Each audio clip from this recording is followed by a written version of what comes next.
A very good morning students, welcome in your mathematics class 9th का last time हमने जो chapter start किया था उसका नेम है सर्कल और ये चैप्टर नंबर 10 है जिसकी एक्सरसाइज नंबर 10.2 आज की क्लास में हम स्टार्ट कर रहे हैं, जिसके ओनली 2 क्वेश्चंस जो है आपने होमवर्क पे कंप्लीट करनी है और ये एक्सरसाइज जो होगी यहीं पे सम अप होगी। So question first is recall that 2 circles are congruent if they have the same radii. Prove that equal chords of congruent circles subtended at equal angles at their centers। तो सबसे पहले बात करते हैं बच्चे हम lower classes की कि छोटी क्लासेस में आपने 7th 8th में कॉन्ग्रुएंसी के रिगार्डिंग पढ़ा है कि कॉन्ग्रुएंट ट्रायंगल्स क्या होती हैं। ठीक है, तो कॉन्ग्रुएंसी का मतलब होता है सेम साइड, सेम शेप और सेम एंगल्स भी। कॉन्ग्रुएंसी में आप सेम साइज, सेम शेप की बात करते हो और एंगल्स भी। जब दो चीज़ें कॉन्ग्रुएंट होती है तो उनकी ऑलमोस्ट सभी साइड और सभी जो एंगल्स होते हैं वो आपके पास इक्वल होते हैं। तो आपने लोअर क्लासेस में साइड प्रॉपर्टी की है, side angle side property, RHS property, angle side angle property, ये सभी आपने रिवाइज्ड की है।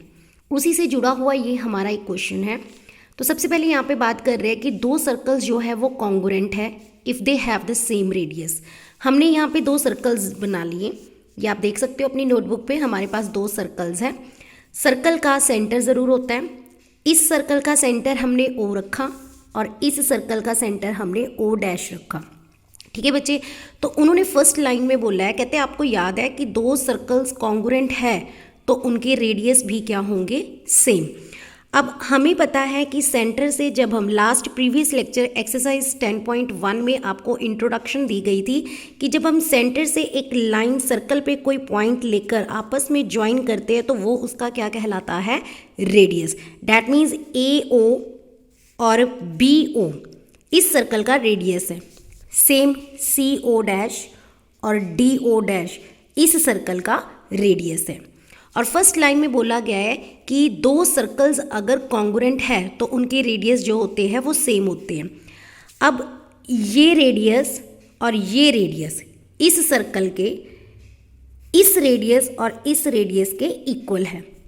अगर इन दोनों सर्कल के रेडियस इक्वल है तो ये दोनों सर्कल्स आपके पास कॉन्ग्रुएंट है। मतलब जब मैं इस सर्कल को उठाकर इस सर्कल के ऊपर रखती हूँ तो ये दोनों एक दूसरे को एक तरह से कवर करेंगी, एक दूसरे के इक्वल होंगी।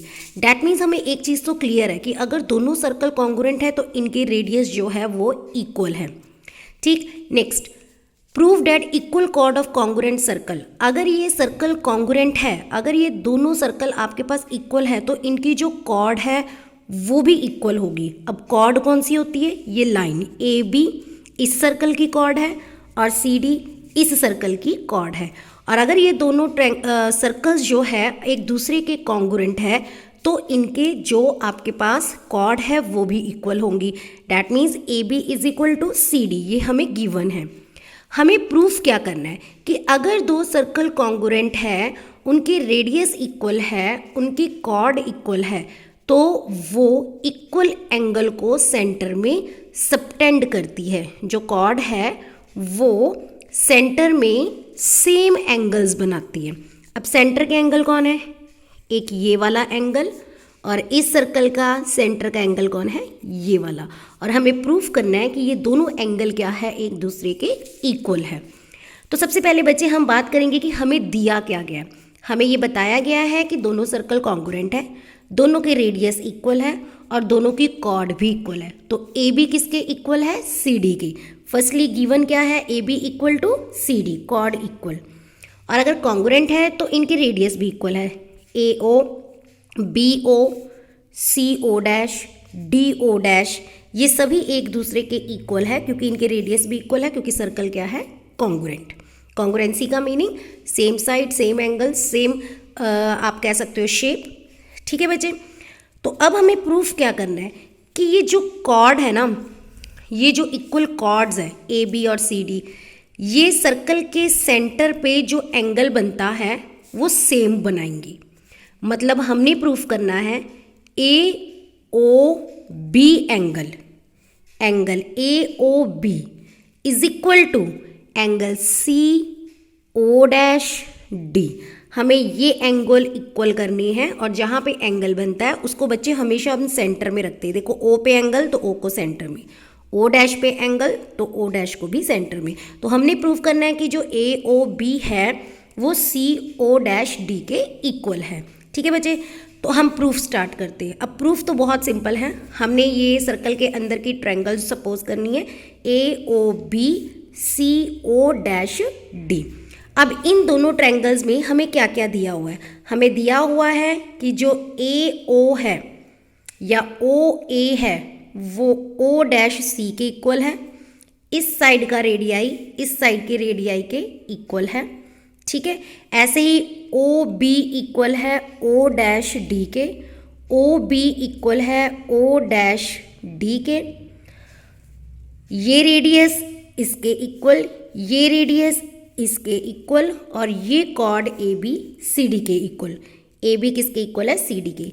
तो दो रेडियस सेम है, मतलब दो साइड्स सेम है और एक कॉर्ड इक्वल है, डैट मीन्स एक साइड और इक्वल है। तो ये सब क्या है? ये इसकी साइड इक्वल, इधर से इसकी साइड इक्वल, इधर से इसकी साइड इक्वल। ठीक, डैट मीन्स यहाँ पर अगर ये साइड साइड साइड है तो ये तीनों साइड्स एक दूसरे के इक्वल है। तो डैट मीन्स ये दोनों ट्रायंगल्स जो हमने सपोज की थी A O B C O dash D, they are congruent triangle. जब आपके पास तीनों साइड्स इक्वल है तो प्रॉपर्टी क्या लगती है? साइड साइड साइड प्रॉपर्टी या रूल। साइड साइड साइड मतलब तीनों साइड इक्वल।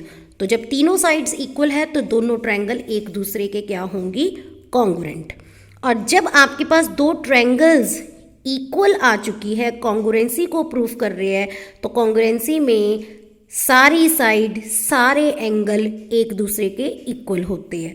अगर ये साइड ये इधर वाली साइड और ये इसके इक्वल है तो इनके सेंटर पे बनने वाला जो एंगल है वो भी इक्वल होगा। Mean A O B angle and angle C O dash D angle जो होंगे they are also equal by CPCT rule. CPCT क्या होता है? Corresponding pair of congruent triangle.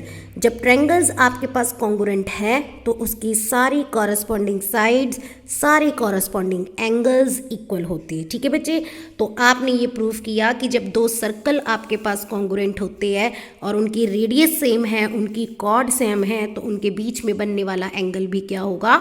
एक दूसरे के इक्वल होगा। तो इस तरीके से फर्स्ट क्वेश्चन आपने अपनी नोटबुक पे कंप्लीट करना है।